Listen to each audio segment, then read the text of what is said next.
Good morning, Rabbi Sai. Today's daf is Bava Basra, Daf Tes 29. We begin by thanking our sponsors. We thank Daniel Batsheva Pava of Chashmonim Israel for sponsoring all the shiurim and all the drashas of the month of Tammuz in commemoration of their father, Rav Shlomo ben Yehuda Aryeh of Philadelphia's first yahrzeit. Again, we mentioned Rav Shlomo was a child survivor of Auschwitz and the Talmud Muvak of Michal Bar Weismandel. He left over 90 descendants for Yerei Shemayim. May his neshama have an aliyah l'Gan Eden and the family a nechama. Today's daf is Daf Tes. We are going to begin on Daf Ches Amud Beis, 4 lines from the bottom. So just briefly yesterday, we began by asking the question of how do we know that a chazaka is 3 years? We described this chazaka, this cheskes raya as we described yesterday, is that when a person purchases something, so the person always needs to be able to hold on to some element of proof that they own that property.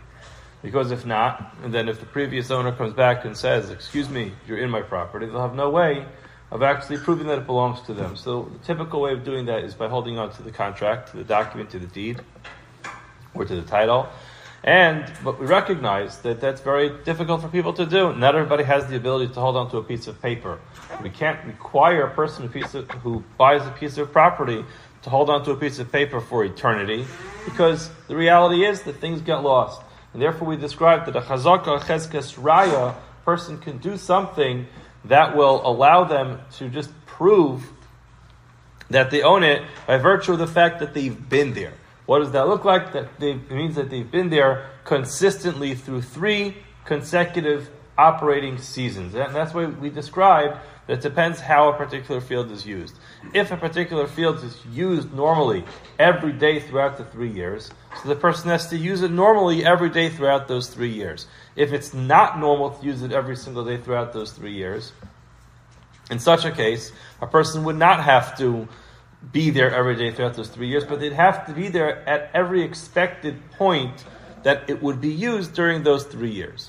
So again, depending on what type of field it is, we even went so far as to say that a person could even just do 3 single actions if that is considered to be the normal way of doing it, and that's how the Mishnah went on and described it. And the Mishnah asked the question, where do we know this from? How do we know that the number 3 is the magic number that it affords a person this raya, this chazaka, this establishment of fact that they own the field? And the Gemara brought a raya from a shar hamuad. As we described many times the last number of months, shar, truth is we skipped a little bit above Metzia, but Bava Kama, we talked extensively about a shar hamuad, which is an animal that's considered to be a wild animal. How does an animal establish a pattern of being a wild animal that causes damage? It gores 3 times. And basically, yesterday we analyzed that, we made those comparisons, and we said that yes, a person will be able to establish that they own something by virtue of the fact that they've been there for 3 years, or that 3 years have passed and that the original owner did not have any comments to make. In other words, it's not reasonable, we pointed out from Rashi yesterday, it's not reasonable to assume that a person would be squatting in your field or in your home and the original owner would just say nothing. The fact that the original owner said nothing is proof positive that he does not own the field anymore, and that the next owner, the new owner, actually the person who's living there, does own the field.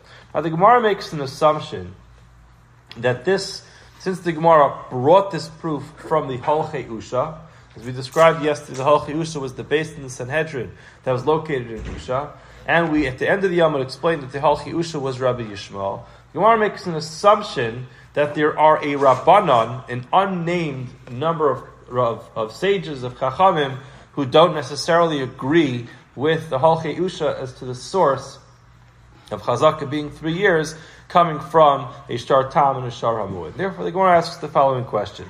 L'Rabbanon Mai. According to the Rabbanon, how do we know that a Chazaka is going to be 3 years? In other words, that was the Holchei Usha, but the Rabbanon, not necessarily a Rabbanon who are mentioned in our Mishnah, but the Rabbanon who descend from the opinion of the Holchei Usha, how do they know the Chazaka is 3 years? The Gemara says, Rav Yosef, Krok Siv, Sados Bakesef Yiknu, V'Kasav V'Sefer V'Chasav.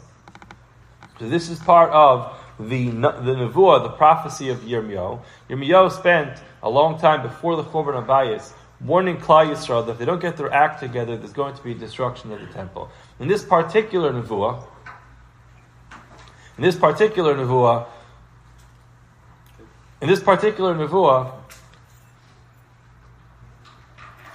he was giving a prophecy. He was saying that the Malucha of Tzidkiyahu is going to come to an end at the end of 2 years. So the Gemara explains, Shaharei Navi Omeid Be'eser, he was standing up in the 10th year, Umazhir al Achas Esrei, and he was warning them about the 12th year. Okay, this is the 10th year of the Malucha, the kingdom of Tzidkiyahu, and he was warning them that in the 11th year, everything's going to come to a collapse, and there's going to be a Chorban.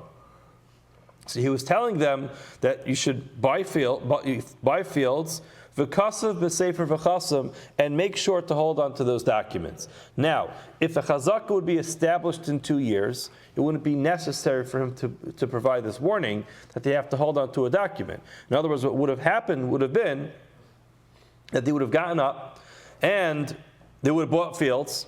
They will be there for 2 years. They'll establish a chazaka, and even if there's a destruction, even if there's some type of breach that happens, and their documents get lost, they still will be able to own their fields because they have a chazaka. Now, why did he tell them hold on to the documents? The answer is because it would have only been 2 years.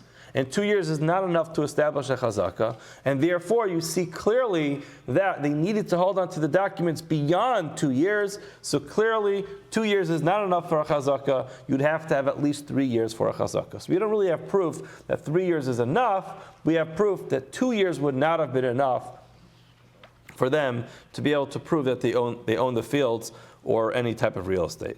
So Aryeh responded to him and said, that's not proof that they need to have 3 years. He's a Navi, he's getting up, he's talking to Klal Yisrael, and he's saying to them, listen, Rabbi Sai, you're not getting your act together, there's going to be a Chorban Bayis, there's going to be chaos, and you spent money on a field. If you want to hold on to your field, Be'ezus Hashem, the Beis Hamikdash is going to be rebuilt. After it gets destroyed, you're going to come back in 70 years, and you want to come back to your fields, and you won't be able to do that by virtue of the fact it's not going to be easy. Someone else is going to be living in your field. So you're going to try to use the element of chazaka. It's much harder to get your field back with a chazaka. The best possible way to get your field back is to take out a document and say, look, I bought this field. So if you're a person with foresight, make sure that when you buy a field, sadas bekesef yiknu, v'kasav b'sefer v'chasam. Write it down on a star and have your star, your document, signed and dated and sealed and approved, and like this, you're going to be able to have proof that you own the field. It's not a proof. Who said that just because the Navi was saying something, that was actually a halachic psak, you won't be able to get the field back? Perhaps he's just giving them a good idea. The Gemara actually goes ahead and proves that it must have been the case. Dilo tema achi, if you're not going to say that, when he continues, it still says over here, not hearing anything. I'm not sure if... Dilo tema achi, if you're not going to say that he was just giving them a good idea, banu batim vishavu v'natu ginais v'achlu es piryan maika amar. When he continues and he says, build homes and return. V'natu ginais, plant gardens. V'achlu es piryan, and eat their fruits. Now, what halacha was he telling them? Is he telling them you have to have a garden in your house? Was this like the minimum required landscaping that was required when you bought a house? Were these zoning laws? The answer is no. He was continuing to give them an Eitzah Tova. He was telling them, listen up, guys. It's going to be a long galus. When you buy a house in Bavel, you're going to have to settle there for a number of decades. So you may as well buy a house. You may as well plant a garden. You may as well have fruits to eat because the galus is going to be extensive. So Gemara says, Ella Eitzah Tova Kamash Malan. He was simply giving them good advice. Hachanami, when he was talking to them in our nevuah about buying properties in Eretz Yisrael, he was giving them an Eitzah Tova. Another raya, the Chsiv, where it says in the pasuk, "Unesatem b'kli cheres l'man yamdu yamim rabim." He was telling people, what should you do with the documents? Put them in an earthenware vessel and close it up, like this will stay there for a long time. Now that's definitely not a halachic psak. He was not telling that when you have a document, there's a halacha in Shulchan Aruch, you have to go ahead and store it in a earthenware vessel, like this will stay there for a long time. That's not something which is a halachic psak, so therefore it must be that he was giving just good advice to the people. We have no halachic proof from here how long is needed for a chazakah. So the Gemara says, Ella Amar Rava, so Rava retracts and says it must be that we have to establish the way the Chachamim know that a chazakah works in 3 years is from the following. So he moves off of bringing halachic proof from a pasuk, and he moves more into the category of a svara. In other words, it's a logical conclusion. Amar Rava, Shata Kamaisa, the first year, Machil Inish. It's reasonable to say that a person would forgive somebody who moves into his field. In other words, it's not necessarily normal, but remember, the term that Rashi used yesterday to describe why a chazakah works is, Ein lecha adam, there's no person who would allow somebody to operate in their own field for 3 years without saying something.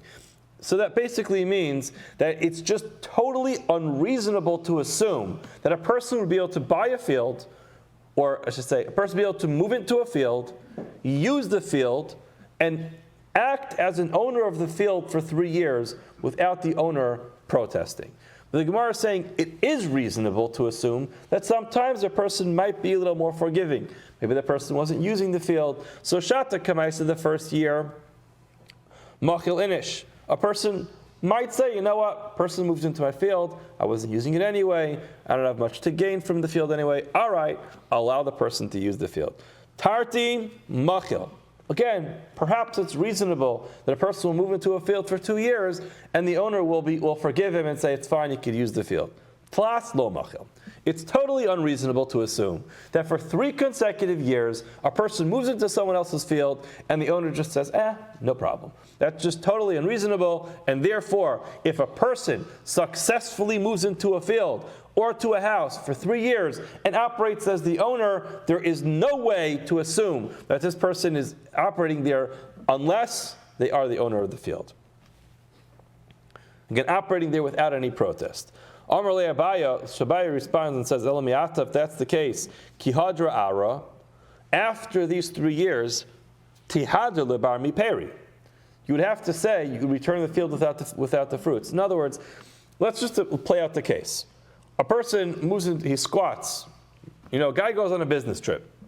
And in the times of the Gemara, a business trip wasn't just you get on a plane, go to another country, and spend 2-3 days there and come back. A business trip could take 6 months, it could take a year, it could take a year and a half. So a person goes out of town for a year and a half, and someone else says, you know what, the owner of this field is gone. I saw him get on the ship. He'll be gone for a while. I'm moving in. I'm going to go ahead and plant a crop over here. He goes there. He plants the crop. He's operating peacefully. No one's protesting for a whole year. The guy says, this is great. I found the field, unoccupied territory. I'm going ahead and planting in the field. I'm doing whatever I want in this field. No one's protesting. The guy's out of town. So a year and a half later, the guy comes back and he looks at his field. He's like, what's going on here? I see a guy moved into my field. He put up a sign with his company logo on it. He's selling fruits and vegetables. He's got a little corn stand in the front and says fresh corn, and he's selling it, and everyone's coming by. This is my field. What's going on over here? So now, he protests, and he says to the guy, get out of the field. Obviously, he wins. It's his property, and the guy has to move out. But now, if we're saying that the logic behind this is that year number 1, a person is mochel, he forgives somebody who moves into his field and operates there without permission, so giving back the land is obvious because this guy who moved in doesn't own the land. But if the person forgives him, he allows him to operate there, then the person should be able to leave with all the fruit. Why? Because the person's mochel. In other words, Rav, if you're correct that it's reasonable that a person would be mochel, would allow a person to use his field without any fee for a whole year. So then why does the person have to actually return the land? Alama Amr Nachman Hadra Ara Vihadra Peri. He has to actually return all the fruits. So all that corn, all those fresh tomatoes that he's selling on the side of the road, he has to actually give to the owner of the field. Why does he have to give it to the owner of the field? He was mochel him. Alama Rava, no, you misunderstood. Now I just would point out, it's important to make this point now, because if you look in the side of the Gemara, I'm not going through every Rashi over here, but there's a big change that happens right now going forward in Maseches Bava Basra. If you look on the side, it says in the middle of Rashi, you have this line, Ad Kan Pirush Rashi. There's another Girsa which says, Kan Meis Rashi. Right here is where Rashi died.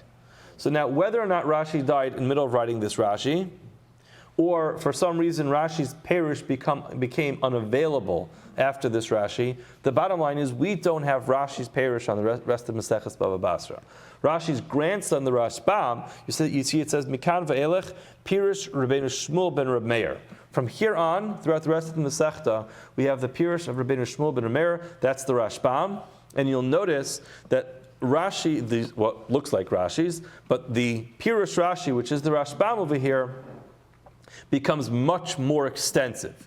And I have to tell you, it makes the Amudim look much shorter from a Gemara standpoint, and looks much more complicated from a Mefarshim, a commentary standpoint. But that's really because the Rashbam just writes a little bit more long-handed. The Rashbam, it's actually, they're not long, difficult Rashbams to read. It's just explaining the Gemara. But it comes to show Rashi had a very special gift. And Rashi was able to write clearly and explain the Gemara in a clear way, in a very concise way. It was something which was very unique and very special about Rashi. It's a gift that Rashi had. Now the Rashbam, obviously, he was gifted also, and his Pirush is very easy. It flows very well. It's a very good, he doesn't need my askama, but it's a good Pirush on Shas, and it reads very well, but there's something about Rashi being able to write very short-handed and very clear as well, which the Rashbam wrote a little bit more long-handed. So it's just important to know from here on in, when we quote the Mefarish on the side of the page, that is the Rashbam and not Rashi anymore. It's actually quite a dramatic thing to see, Rashi died in the middle of writing his Pirush on Maseches Bava Basra. We had other Masechtas also, Nedarim was the Ran, Nazar, we also had the Rashbam, but ultimately we see that, Rashi's in the middle of writing. That was his whole life. His whole life was writing. Now there are those who explain, you can talk to the historians about this, that Rashi actually did write a Pirush in the entire Bava Basra. The problem just was that Rashi kept on refining his Pirush, and every time he refined his Pirush, he took the other one out of print, and he didn't want people to see it anymore. Because again, as we said, Rashi was very concise. Rashi was so careful that his Pirush on Shas should be so perfect. Every word was calculated, and as he went through each iteration of his Pirush on Shas, he went ahead and refined it again. So when Rashi refined it again, he didn't want the previous version to be in print because it wasn't as precise as he wanted it. So those who say that there are Pirushim, which maybe some can get a hold of, on Maseches Bava Basra, but that was not made public because Rashi didn't want this to come out, and therefore his grandson, the Rashbam, took over and wrote the Pirush going forward. But either way, going on in our Gemara, from here on in, it's going to be Rashbam and Tosfos. So now Rava says, I didn't mean to say that he was mochel the first year. Rather, shata kamaisa lo kapid inchi. In other words, a person's not as makbid. So there's a big difference between being makbid and giving away your property. That means that I might allow someone to walk on my lawn or to go take a shortcut through my backyard every now and then. That doesn't mean that I'm giving him my property. There's a big difference between me giving away my property and me saying that I'm not makbid. All right, I'll allow you to go there. So shata kamais the first year, lo kapid inish. There are people who are not so makbid. It's okay. Person moved into my field, wasn't using it anyway. All right, no problem. Tarti the second year, again, low kapid. A person's not going to be so makbid, not going to be so careful. However, tlas, once a person starts making established chazak of being in the field for 3 years, that's when you start saying, excuse me, sir, the first couple of years, I was a gentleman, and I didn't come outside chasing you off my property. But the third year, buy your own piece of property. It's time for you to actually make an investment. Tlas kapid. Amalei Abaya. So Abaya responded to him and said, okay, if that's the truth, Elamiata, if that's the case, the first 2 years, a person is not makbid, and the basis of chazaka is that a person is not makbid, what are we going to do about Kagon? Hani de Beibar El Yashiv. These fields that belong to the family named El Yashiv, de kapid afilu aman de chalaf mitzra. What about these people? You know that there are certain people that, like, when you step on their lawn, like all alarms go off, and the person comes running outside, get off my grass. So the Beibar Al Yashiv were very makbid. They didn't want anybody walking on their field. So now, according to your logic, Rava, it would come out that if a person stepped on their lawn and nobody came out to yell at them, immediately they'd have a chazaka. Why? Because they're very makbid. There's no reasonable conclusion that you could draw about a person being even 1 day on a field that belongs to Beibar Al Yashiv without them protesting, other than they sold it to them. Because again, you're telling me that the basis of chazaka is that once a person's on a field and the owner is not kicking him off, that must mean that they must have sold it. So if you have a family who's very makbid on people stepping on their field or walking on their field, a chazaka should be established at the end of 1 day. So filuman the chalaf mitzvah did who hachanami del alter have chazaka. You're telling me that immediately a person will be able to establish a chazaka that they own the field. The Gemara says achite ma'achinami. And if you're going to tell me that indeed that is the halacha, imkein nasat lidvarecha l'shiurim. What you're essentially telling me is that every single piece of property is going to have its own laws, and that's just unreasonable. In other words, the idea is that if your whole svara rava is that once a person's out of the category of what's normal to be makbid on, what's not normal to be makbid on, and you're still there, in other words, if you're still in someone else's field, beyond what's normal for a person to be forgiving, and no one's protesting, that means that you have proof positive that you own the field.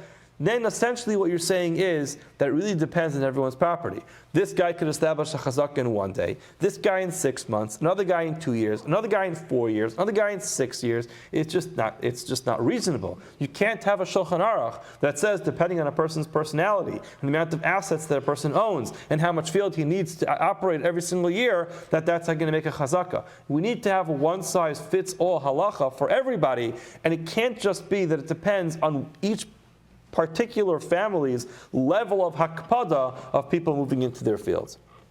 So the Gemara says, Ella, Amar Rava, we're going to have to reword this. Shata kamaisa mizdar inish bishtare. So now we're moving completely off of what a person's personally going to be makbid about, and we're going to now start talking about the normal people of how long it's reasonable to say that people will hold on to a document. This is essentially what we mentioned beforehand. Shata kamaisa mizdar inish bishtare. A regular, average person holds onto a document for the first year. Tarti, again. Tarti utlas mizdar. The second and the third year, again, people hold on to documents for 2 or 3 years. Now, tfei, but after that, lo mizdar. People just generally don't think you have to hold on to proof that something belongs to you. And again, there are people who hold on to receipts. And you go to a receipt, and you get a significant expense. You have your air conditioning fixed, or you have your car repaired. You're going to hold on to that receipt, to that invoice, because just in case something breaks, you want to be able to go back. At a certain point in time, you're no longer holding on to these documents forever. Similarly, when it comes to a person's document that they bought a field, the first year, you're very careful. You're in the field, you're the new owner, people are going to ask you, Shalom Aleichem, welcome to the neighborhood, or you bought a new house, how much did you pay for the house? People don't always have so much good tact. Who's asking all kinds of questions? Did you take out a mortgage? Whatever else they're going to be asking. But you're going to want to hold on to the document if the person comes by and says, is it actually yours or are you just squatting? That happens the first year, second and third year, people still hold on to it.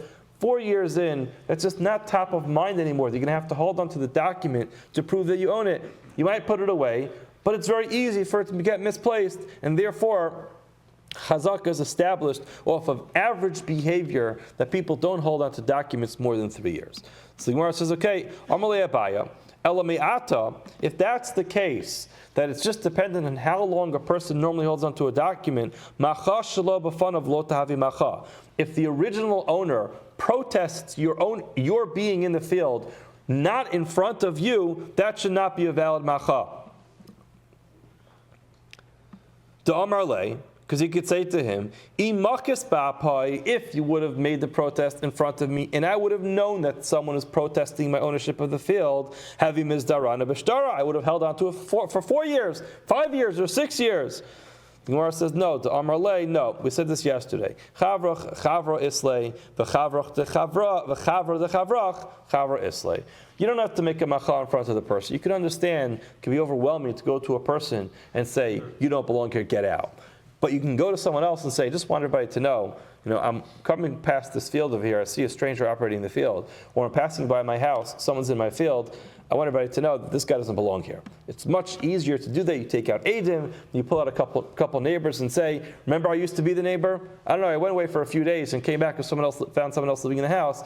I'm devising a strategy to get the guy out, but I want you to know I didn't sell him the property. It's not his. He doesn't belong here. And that is sufficient. And guess what? Within 15 minutes, the entire neighborhood will have heard that someone else is squatting in the house, and it's expected that the squatter as well will find out.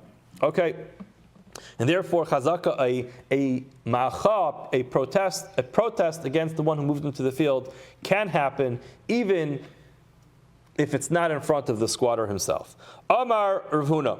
Rav Huna makes the point. Shalosh shanim, the 3 years that we talked about, sha'amru, that we spoke about, hu sha'achlon ritzufos, they have to be done consecutive. So Gemara says, "My kamashmulan tanina." Thank you, Rav Huna. It's actually explicit in the Mishnah. It says, "Kaskasan shalosh shanim liyom." 3 years, day to day. You can't just, at the end of 15 years, come by and say, I put together cumulatively enough time that I've been in the field that it equals up 3 years. It has to be miyom liyom, consecutive. Gemara says, no, I would have thought miyom liyom le'afukim mikutos. That means that they have to be 3 solid years, or 3 years each one is solid. Ul olam afilim mufuzaros. It could be year 1, year 3, and year 5. Who says it has to actually be 1, 2, 3? As long as year 1 is complete, year 2 is complete, year 3 is complete, that should be enough. But who says they have to be 3 consecutive years? Kamashma, they have to be 3 consecutive years. Amar Rav Chama. Modi Rav Huna agrees, but Astra de Muvri Bagi, in a year where they usually skip a year. In other words, there are some times when it's normal to skip a year of producing. So now in Eretz Yisrael we have Shemitah, which every 70 years the fields lie fallow. There is supposed to be some benefit to the land to skip a year. So in a place where they skip years, Rav Huna would agree that you don't have to be there during that skipped year, because that's not the normal way of plowing. Gemara says, Pshita, of course. That's just not normal. Why would he be expected to operate in a not normal way? The Gemara says, Lo tzricha, I would have thought the ika de muvri, we're talking about a case where some people skip, and some people don't skip. The high gavra muvra. And this guy elected to skip a year. So you might say, Mao, the time I would have thought to say to him, if it's actually yours, you should probably be focusing on making sure that people know that it's yours. You should have been from the people who don't skip a year, because you should be trying to establish your chazaka. Kamash Malan, he actually says what I'm teaching you is that even according to Rav Huna, you can skip a year, and that does not prove that you don't own the field. Damar Le, you could say to him, Chada ara bekule baga lo matzina linter. He could simply say, it's true. It is the top of my mind for me to be trying to establish a chazaka. In other words, I know I just bought the field, and therefore I have to be here for the first 3 years of operation. And you know what? I would have actually wanted to be here for 3 consecutive years planting, but it's just not financially feasible for me to be the only field in operation in the entire neighborhood, because that means I have to pay the entire security force of the whole field, which is going to run me broke. I'm not going to be able to afford to make a profit that way. In other words, if everyone's fields are operational, so then we get together and say, listen, there's a whole area of fields. We could hire one security team to secure all the fields. We all chip in, and therefore it becomes reasonable. But if I'm now single-handedly responsible for all the security of my field, and I can't get anybody else to chip in because everyone else is on vacation, they're on a sabbatical year, I won't be able to afford it, and therefore it's completely reasonable that he won't plant that year either. V'inami b'hachi nichali ta'avda tfei. He could also say, even if it's feasible, listen, the reality is that fields produce better when they get a year of lying fallow.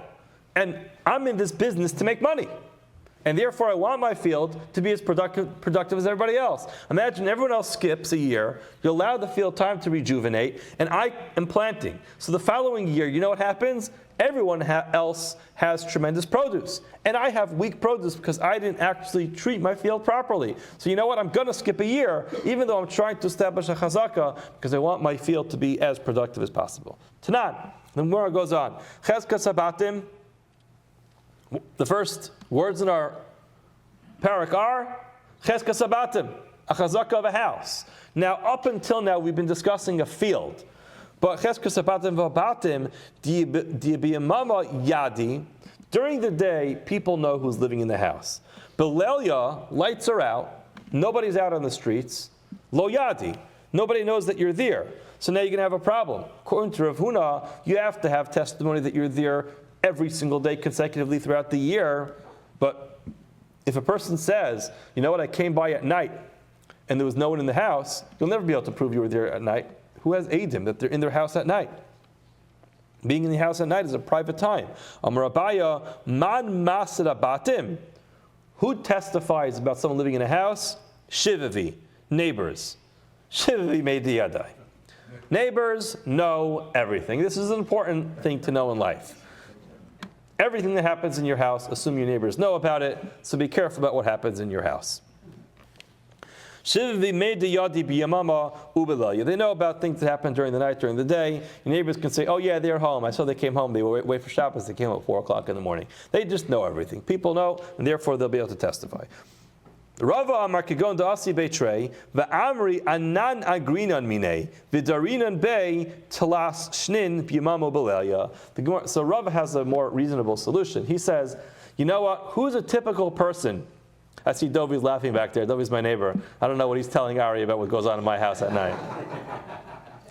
But either way, Rava says it's not necessarily the neighbors who know everything, but it's the tenant. When you buy a property, the tenant who's living in the house can say, we live here, and we're renting from Ruvain. So we've been there every day, day and night. Amarle, Rav Yemar, Rav Ashi. Hold on a second. How could you rely on tenants to testify that they were living in the house day and night and that the property belongs to Ruvain or to Shimon? How do you know you can be ninu? These people are no geya. Why? They're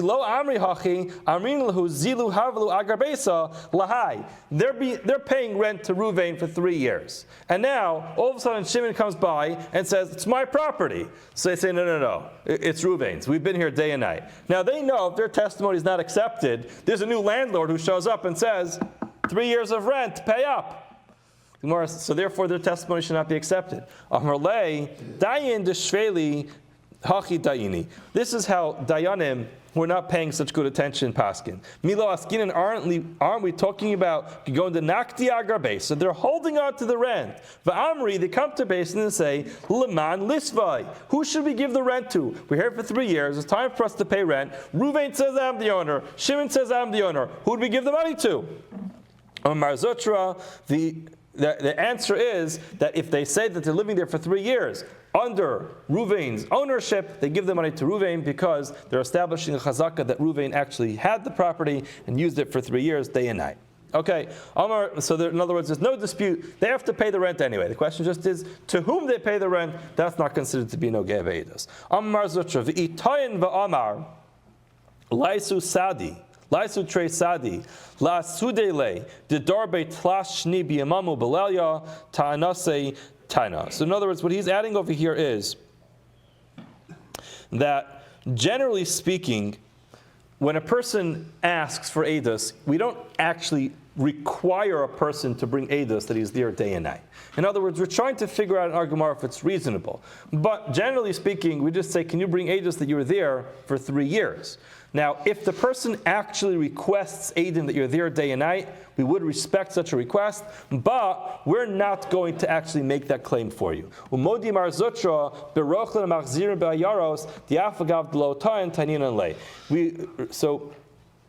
Mazutra says, if the owner of the field is a peddler who's constantly traveling, and In other words, it's perfectly reasonable why this person didn't know that someone was living in his house. We, the Beis Din, will actually advance this claim for this person and say, listen, you moved into the house, you claim you bought it, you claim you're living there.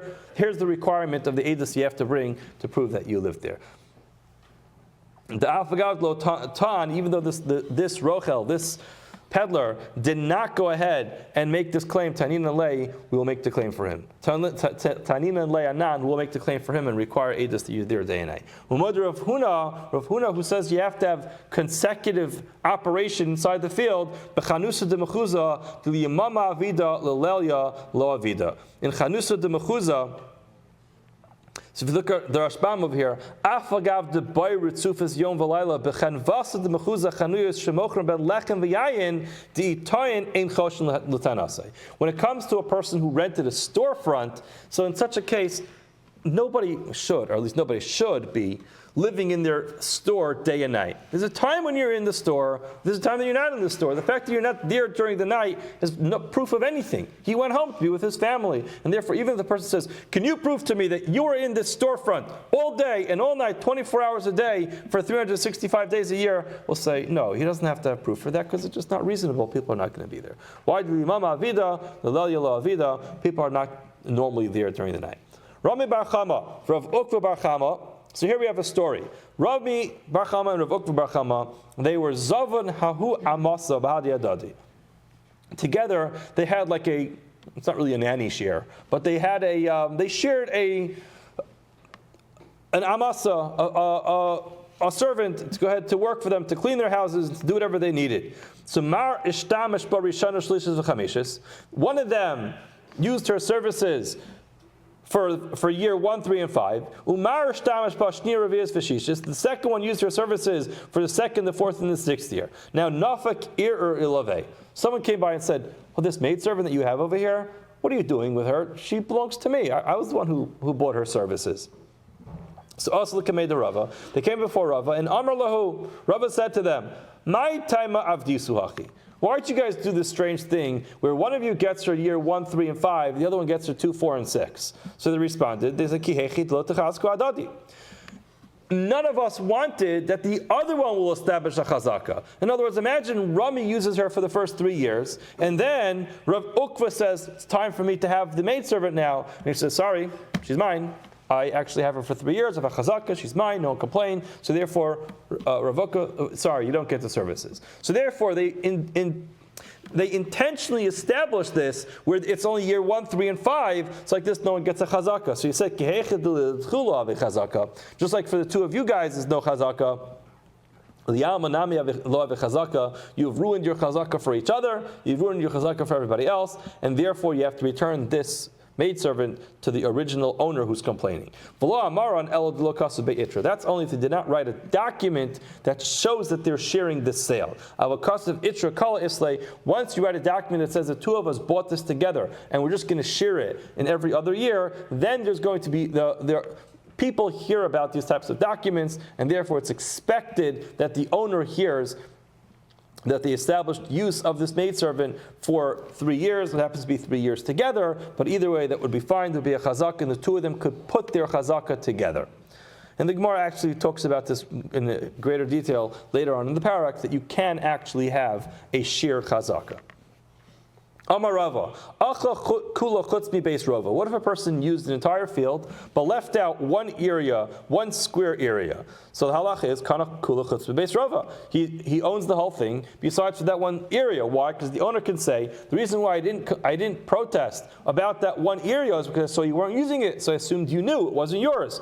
Amar Rav Huna, Braid of Yeshua, V'lo Amaran El Bar Zriyahi. That's only if that particular area was usable for planting. Avala Bar Zriyahi. If you can't plant on that area, Kani, he will be able to be Kone Agav Ara. He's Kone with everything else. In other words, we're not talking about the chazaka which gives him the establishment of kinyan, as we mentioned. But we'll be able to say the reason why he wasn't there is because it's not usable. Since it's not usable, he wasn't there, but the fact he's in the rest of the field does actually show he owns the whole field. Maskav lo Rabbi Bar Abaya. Rabbi Bar Abaya says, hold on a second. Elamiat, if that's the case, tsunma b'mayikna, a very rocky field. How is a person going to be able to establish ownership of a rocky field? You can't plant there. How do you do that? Ela ba'ukma ba chiyuso mishtacha ba'peri. You use it in another way. Not every field is used to actually plant. You could use this field as a storage house. You spread out your tools there, or you're going to spread out your fruits, which you want it to dry in the sun. But ultimately, if that's the case, if you have a particular part of your field which is not usable for agricultural purposes like planting, use it for something else. Store your lawnmower there.